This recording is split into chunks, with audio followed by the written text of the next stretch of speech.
आइए हम आज के दिन में भजन संहिता 50 प्रभु के वचन को, उसकी आवाज को सुने जो वो लोगों से कहता है। भजन संहिता 50। सर्वशक्तिमान परमेश्वर यहोवा ने कहा है और उदयाचल से लेकर अस्ताचल तक पृथ्वी के लोगों को बुलाया है। सियोन से जो परम सुंदर है, परमेश्वर ने अपना तेज दिखाया है। हमारा परमेश्वर आएगा और चुपचाप न रहेगा। आग उसके आगे आगे भस्म करती जाएगी और उसके चारों ओर बड़ी आग ही चलेगी। वो अपनी प्रजा का न्याय करने के लिए आकाश के न ऊपर के आकाश को और पृथ्वी को पुकारेगा। मेरे भक्तों को मेरे पास इकट्ठा करो, जिन्होंने बलिदान चढ़ाकर मुझसे वाचा बांधी है। स्वर्ग उसके धर्मी होने का प्रचार करेगा, क्योंकि परमेश्वर तो आप ही न्यायी है। हे मेरी प्रजा सुन, मैं बोलता हूं, और हे इस्राएल, मैं तेरे विषय साक्षी देता हूं। परमेश्वर तेरा परमेश्वर मैं ही हूं। मैं तुझ पर तेरे मेल बलियों के विषय में दोष नहीं लगाता। तेरे होम बलियों को नित्य जो मेरे लिए नित्य चढ़ते हैं, मैं न तो तेरे बैल घर से बैल न तेरे पशुशाला से बकरे लूंगा, क्योंकि वन के सारे जीव जंतु और हजारों पहाड़ों के जानवर मेरे ही हैं। पहाड़ों के सब पक्षियों को मैं जानता हूं और मैदान पर चलने फिरने वाले जानवर भी मेरे ही हैं। यदि मैं भूखा होता तो तुझसे न कहता, क्योंकि जगत और जो कुछ उसमें है वो मेरा ही है। क्या मैं बैल का मांस खाऊं व बकरों का लहू पीऊं? परमेश्वर का धन्यवाद का ही बलिदान चढ़ा और परम प्रधान के लिए अपनी मन्नतें पूरी कर, और संकट के दिन मुझे पुकार, मैं तुझे छुड़ाऊंगा और तू मेरी महिमा करने पाएगा। परंतु दुष्ट के परमेश्वर कहता है, तुझे मेरी विधियों का वर्णन करने से क्या काम? तू मेरी वाचा की चर्चा क्यों करता है? तू तो शिक्षा से बैर रखता और मेरे वचनों को तुच्छ जानता है। जब तूने चोर को देखा और उसकी संगति से प्रसन्न हुआ और परस्त्रीगामियों के साथ भागी हुआ, तूने अपना मुंह बुराई के लिए खोला और तेरी जीभ छल की बातें करती है। तू बैठा हुआ अपने भाई के विरुद्ध बोलता और अपने सगे भाई की चुगली खाता है। यह काम तूने किया, मैं चुप रहा, इसलिए तूने समझ लिया कि परमेश्वर बिल्कुल मेरे समान है। परंतु मैं तुझसे समझाऊंगा और तेरी आंखों के सामने सब कुछ अलग अलग करके दिखाऊंगा। हे परमेश्वर को भूलने वालों, यह बात भली बात समझ लो, कहीं ऐसा ना हो कि मैं तुम्हें फाड़ डालूं और कोई छुड़ाने वाला ना हो।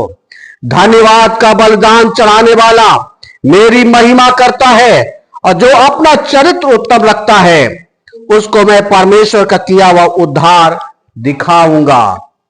परमेश्वर अपने वचन पर पढ़े और सुने जाने पर प्रभु आशीष दे।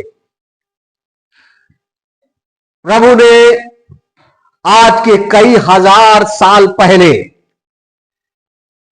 यीशु मसीह के जन्म से पहले लोगों से बातचीत कर रहा है, पुकार रहा है।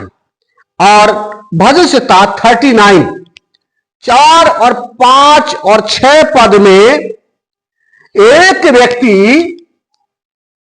प्रार्थना कर रहा है परमेश्वर से, और वो बहुत ही बेचैन है, बहुत ही परेशान है, और तमाम तरीके की परेशानियों में। और वो क्या कहता है? कष्ट के समय में है, बीमारी के समय में है, आर्थिक तंगी के समय में है, और तमाम तरीके की निराशाओं ने, असफलताओं ने जकड़ लिया है। और तब वो प्रार्थना करता है दुखी होकर के। क्या कहता है? 4 पद 39, हे यहोवा ऐसा कर मेरा अंत मुझे मालूम हो जाए। प्रार्थना करता है परमेश्वर मेरा अंत मुझे मालूम हो जाए, और ये भी कि मेरी आयु के दिन और ये भी मुझे बता दे मेरी उम्र के आयु के दिन कितने हैं, जिससे मैं जान लूं जिससे मैं जान लूं कि मैं कैसा अनित्य हूँ। कैसा अनित्य हूं। देख तूने मेरी आयु 42 वर्ष की रखी है, देख तूने मेरी उम्र 42 भर की रखी है, और मेरी अवस्था तेरी दृष्टि में है ही नहीं। और मेरी दृष्टि में तेरी दृष्टि में मेरी अवस्था कुछ है ही नहीं। सचमुच सब मनुष्य कैसे भी स्थिर क्यों ना हो, सचमुच सब मनुष्य कैसे भी स्थिर क्यों ना हो, तो भी व्यर्थ ठहरे हैं। तब भी व्यर्थ है। हाँ, सचमुच मनुष्य छाया के समान चलता फिरता है सचमुच वे व्यर्थ घबराते हैं, और व्यर्थ घबराते हैं। और धन का संचय तो खूब करता है, धन का संचय तो खूब करता है, परंतु नहीं जानता परंतु पता नहीं कि उसे कौन लेगा। कौन उसे लेगा। ये व्यक्ति जो परमेश्वर की आवाज को तो नहीं सुनता, अपने भाई के विरुद्ध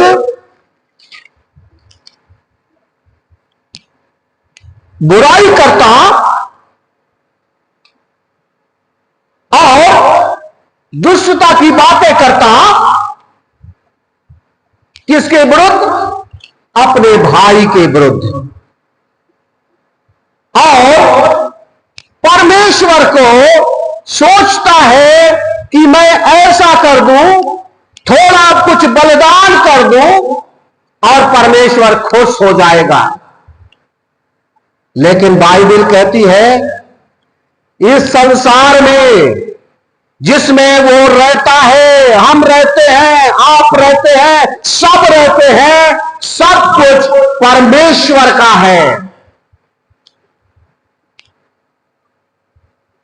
चाहे वो पशु हो, चाहे कीड़े मकोड़े हो, चाहे इंसान हो, चाहे जो कुछ भी हो, सब कुछ परमेश्वर का है। और जो परमेश्वर का है हम उसे परमेश्वर को दे ही नहीं सकते। परंतु उसे पता हो गया कि वो गलत है। अगर हम भजन से 49 और उसका 11 और 12 पद पढ़ें, 49, 11 और 12 पद। वे मन ही मन सोचते हैं, वो मन ही मन, अपने मन में ही मन सोचते हैं, तो उनका घर सदा स्थिर रहेगा, वो इस पृथ्वी पर हमेशा स्थिर रहेंगे और उनके निवास पीढ़ी से पीढ़ी तक और उनके निवास भी पीढ़ी से पीढ़ी तक बने रहेंगे। इसलिए वे अपनी अपनी भूमि का नाम वो इसलिए अपने अपनी भूमि का नाम अपने अपने नाम पर रखते हैं, अपने अपने नाम पर रजिस्टर करते हैं। परंतु मनुष्य प्रतिष्ठा पाकर परंतु मनुष्य प्रतिष्ठा पाकर भी स्थिर नहीं रहता, भी स्थिर नहीं रहता। वो पशुओं के समान होता है, वो पशुओं के समान होता है जो मर मिटते हैं। परमेश्वर की आवाज वही सुनता है जिसके कान होते हैं और जिसका मन परमेश्वर की ओर लगा हो कि परमेश्वर मुझसे क्या कहना चाहता है। प्रभु यीशु मसीह इस दुनिया में जन्म लिया। प्रभु यीशु मसीह ने इस दुनिया में अद्भुत काम 33.5 साल किए और उन्होंने बहुत सारे लोगों के जीवनों को सुरक्षित किया।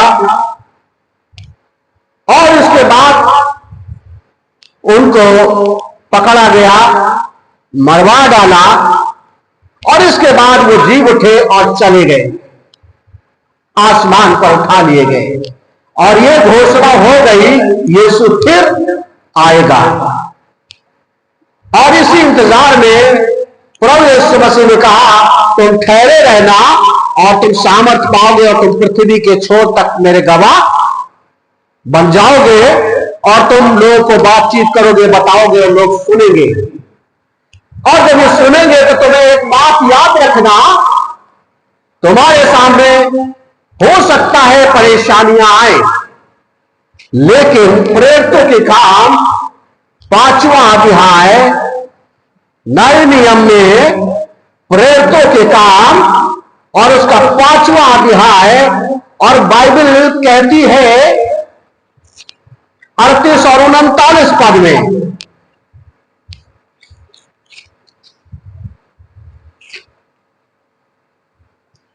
38 और 39 लोगों ने उसके लोगों को रोकना चाहा, पकड़ा, बंदी गृह में डाल दिया और इसके बाद उनको सामने लाकर खड़ा किया गया और लोग आपस में बातचीत करने लगे। क्या कहते हैं? इसलिए अब मैं तुमसे कहता हूं इन मनुष्यों से दूर रहो। हाँ, इनसे कुछ काम ना रखो, यदि ये धर्म का काम मनुष्यों की ओर से है तब तो मिट जाएगा, परंतु यदि परमेश्वर की ओर से है तब तुम कभी भी मिटा ना सकोगे। कहीं ऐसा ना हो कहीं तो परमेश्वर से युद्ध छेड़ दो। परमेश्वर का वचन कहता है कहीं ऐसा ना हो जाए।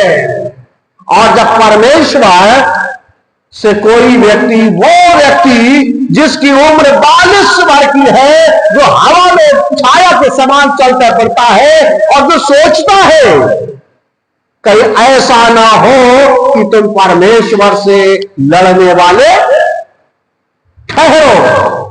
मैं तमाम परेशानी और समस्याएं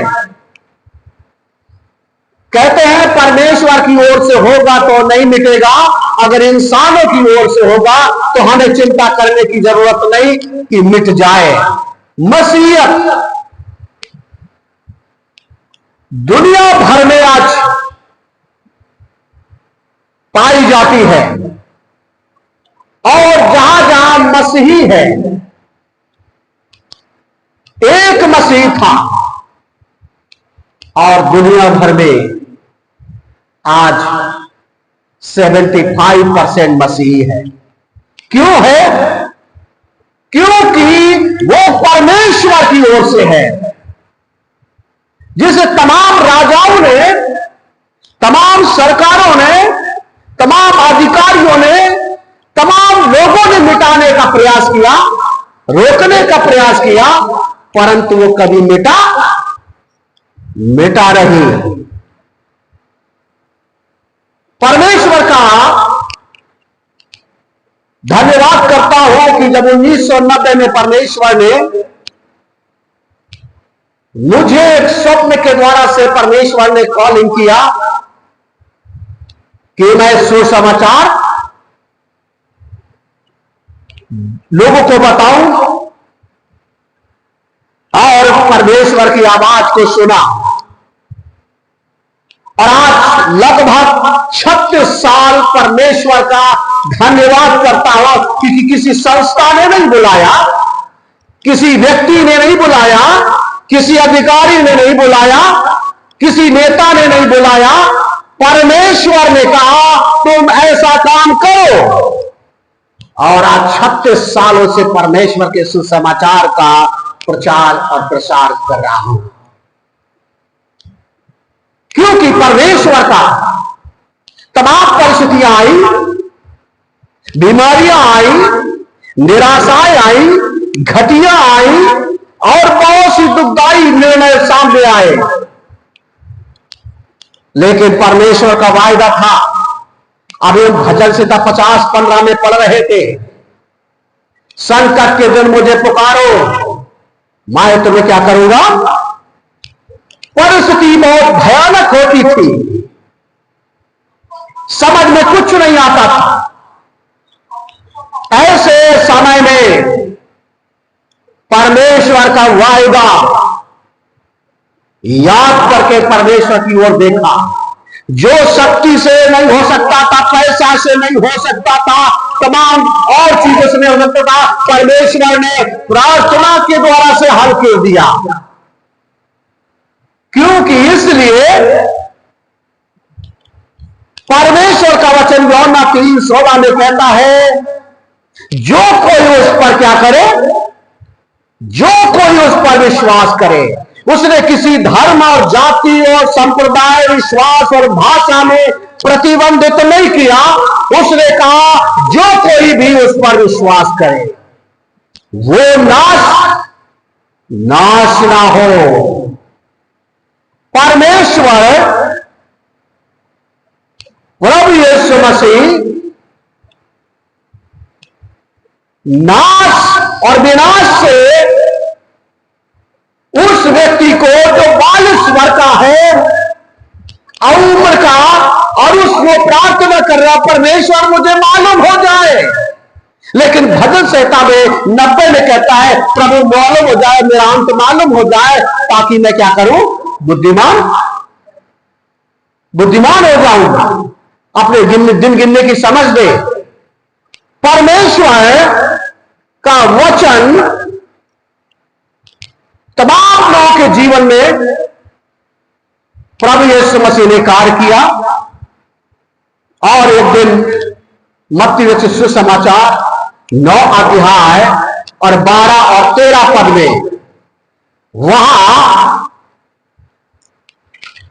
इस प्रकार से परमेश्वर का वचन कहता है, लोगों ने क्या कहा, यीशु मसीह क्या कहते हैं 9 का 11 और 12, ये देखकर फरीसियों ने उसके चेलों से कहा, तुम्हारा गुरु महसूल लेने वालों को पापियों के साथ क्यों संगति करता है। यीशु ने उनसे कहा,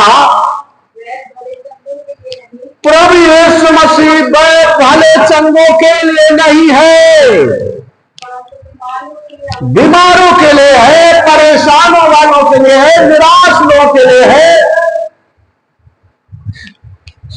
तमाम दुखियों के लिए है।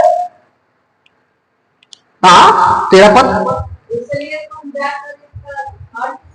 इसलिए तुम जाओ और इसका अर्थ सीखो, मैं बलिदान से नहीं, मैं तो तुम्हारे जीवन में दया चाहता हूं।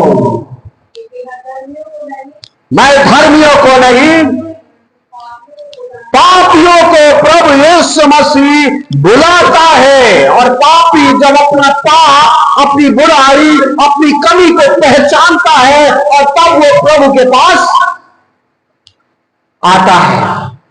जब इंसान कुछ गलत करता है तब वो प्रशासन आकर के उसे पकड़ता है, जेल में डाल देता है। पर जब पाप करता है जिसे प्रशासन नहीं पकड़ सकता, लेकिन परमेश्वर उसको, उसके जीवन को छुटकारा देता है। प्रभु का वचन तमाम लोगों से कहा, मैं पापियों को क्या करने आया हूं, बीमारों के लिए और पापियों को बुलाने। और पापी और बीमार या परेशान ही लोग क्या करते हैं, प्रभु की आवाज को सुनते और पहचानते और उसके निकट आता है। इसके बाद परमेश्वर का वचन कहता है उन लोगों को भी, मत्ती 11 अध्याय उसका 28 पद लिखा है, हे सब परिश्रम करने वालों और बोझ से जो परिश्रम से थक चुके हो, हर तरीके से सारे प्रयास निष्फल हो गए हो, प्रभु यीशु मसीह कहता है तुम मेरे पास आओ और मैं तुम्हें क्या करूंगा? विश्राम। हे सब परिश्रम करने वाले और बोझ से दबे हुए, बोझ किसी प्रकार का हो सकता है।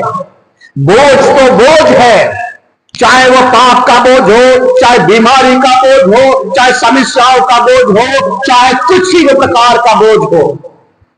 बोझ हमें थका देता है और हमें लिटा देता है, गिरा देता है, रोक देता है, हमारे हार्ट बीट बढ़ा देता है, सांस फुला देता है, हमारी शक्ति को छीन लेता है। प्रभु यीशु मसीह उन्हीं से कहता है मेरे पास आओ और मैं तुम्हें क्या करूंगा? विश्राम दूंगा। जिन लोगों ने प्रभु की आवाज को सुना वो प्रभु के पास आए और वही बात परमेश्वर का वचन भजन संहिता 50 में कहता, हे सारी पृथ्वी के लोगों, चाहे जहां के भी क्यों ना हो, चाहे किसी भी देश के भाषा के लोग क्यों ना रंग के हो, परमेश्वर उन चाहे सूरज जहां से अस्त होता है और जहां अंत होता है वहां तक के सब लोगों से कहता है जिन्होंने मुझसे वाचा बांधी है, मेरे भक्तों को क्या करो? इकट्ठा करो।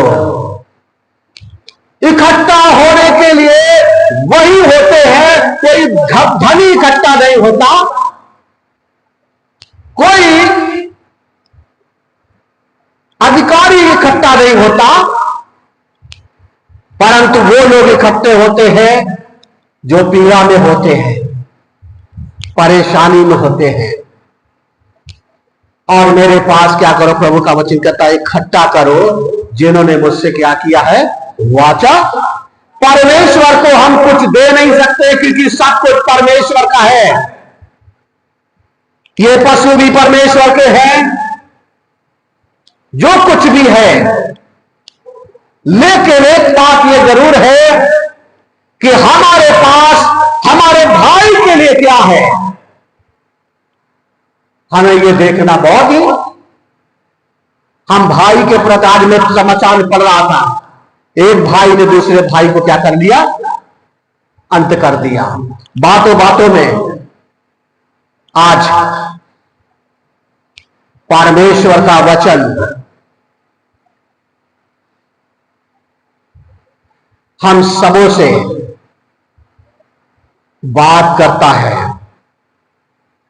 दुनिया अगर इस 1947 से पहले चली जाए, आज के लोग, हमारे देश की दशा क्या थी?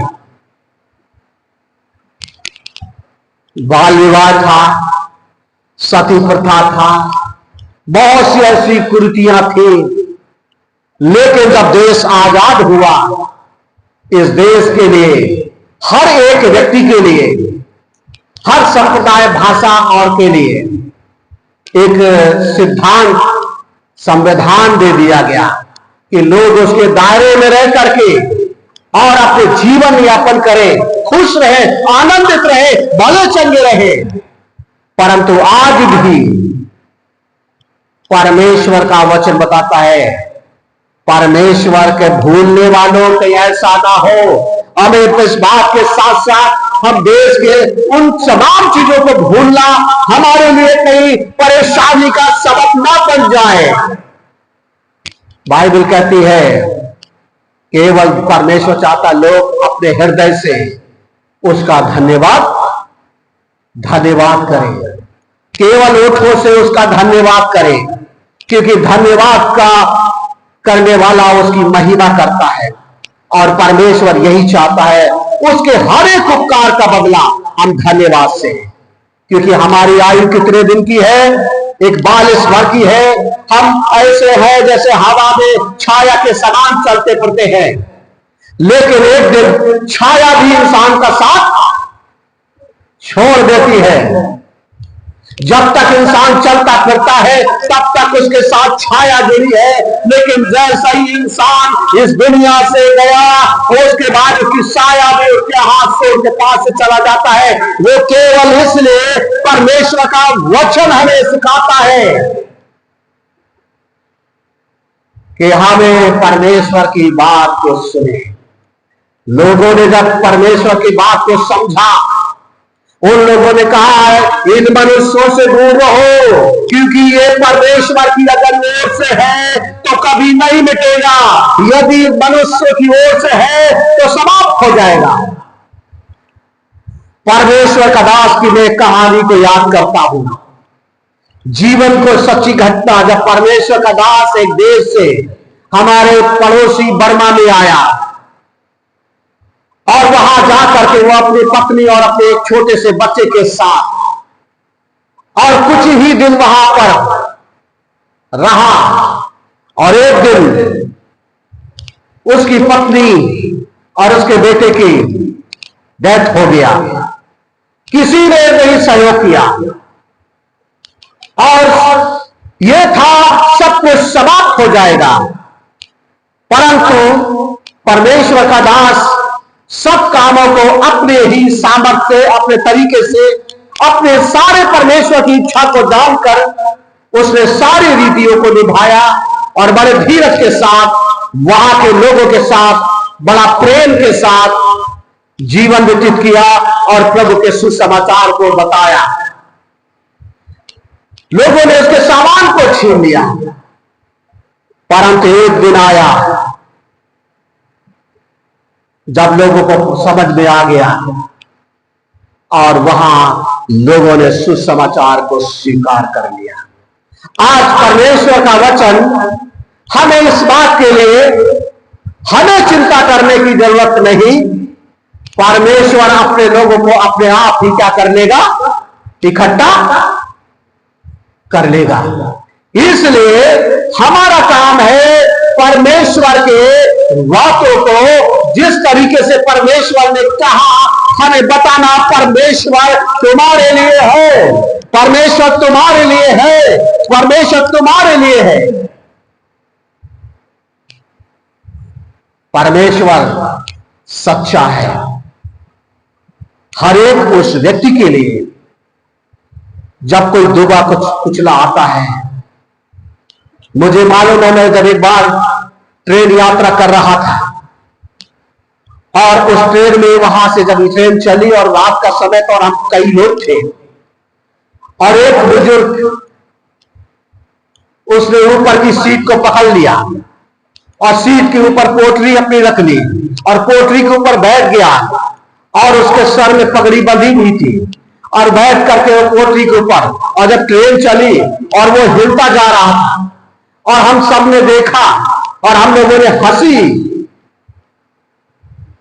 हंसे और हम लोगों ने सोचा शायद ये इस तरीके से उसके ऊपर बहुत सारी बातें, पर कुछ देर बाद वो बात समझ में आ गई। उसने अपने वो खोजता, उसने अपने बोझ को अपने पैरों के नीचे रख रखा था। परमेश्वर है जो हमारे बोझ को अपने हटा देता है और हमारे जीवन में खुशियां, हर एक प्रकार के बोझ को। और आज दुनिया में जो मसीहत पनपी और फैली और लोग मसीह को ग्रहण करते हैं इसलिए क्योंकि वो छुटकारा पाते हैं, वो आनंद पाते हैं, वो शांति पाते हैं, वो उन तमाम परिस्थितियों से जिनसे वो लड़ रहे होते हैं उन परिस्थितियों को परमेश्वर को दे देते हैं और अपने आप अपने जीवन में आनंद और खुशी ले लेते हैं। परमेश्वर करे आज हर एक उस व्यक्ति को जो आज हमारे साथ परमेश्वर का सुसमाचार सुन रहा है, प्रभु उन्हें आशीष दे, सामर्थ से भर दे। हालेलुया। वो भी ललकार उठे, यहोवा मेरा परमेश्वर है, यहोवा मेरा परमेश्वर है, मेरा दृढ़ गढ़ है, मेरी चट्टान है, मेरा बल है, मैं अब किससे डरूं, क्योंकि परमेश्वर मेरा बल है। वो छाया वाला नहीं, वो व्यक्ति नहीं, बल्कि वो व्यक्ति उसमें जो हमेशा रहने वाला है। आइए हम प्रार्थना में चले। थैंक यू, धन्यवाद प्रभु जी, हमारे जीवित महान परमेश्वर प्रभु यीशु मसीह, आज हम आपके वचन के अनुसार जो लोग आज तेरे वचन को सुन रहे हैं प्रभु, हर एक व्यक्ति के लिए हम प्रार्थना करते हैं, हर एक के दिल से बातचीत करे, हर एक से बातचीत करे, हर एक को प्रभु समझ दे, ताकि वो तेरी आवाज को सुन सके और अपने जीवन में प्राथमिकता दे। और जिन बोझ ने, परेशानियों ने, निराशाओं ने, असफलताओं ने, दुखों ने, बुराइयों और पापों ने, झगड़ों ने स्थान ले लिया है, परमेश्वर वहां पर आनंद और शांति उत्पन्न हो जाए, मेल पैदा हो जाए, ताकि हर घराना, हर एक व्यक्ति तेरी स्वतंत्रता का अनुभव कर सके। हम बड़े विश्वास के साथ जो आज अपने बोझ को प्रभु तुझको देते हैं, तो अपने सामर्थ्य से प्रभु जी आप उन्हें हटा दीजिए और अपने आनंद से भर दीजिए। जो दुख में है, आंसू में है, परेशानियों में है, प्रभु आप उनके आंसू को पोंछ दे और उनसे अपनी महिमा ले। धन्यवाद प्रभु जी आज के वचन के लिए, संगति के लिए। सारी महिमा तुझे देता हुआ प्रार्थना यीशु क्रिस्त के नाम से मांगते हैं, आमीन। प्रभु आप सबको आशीष दे।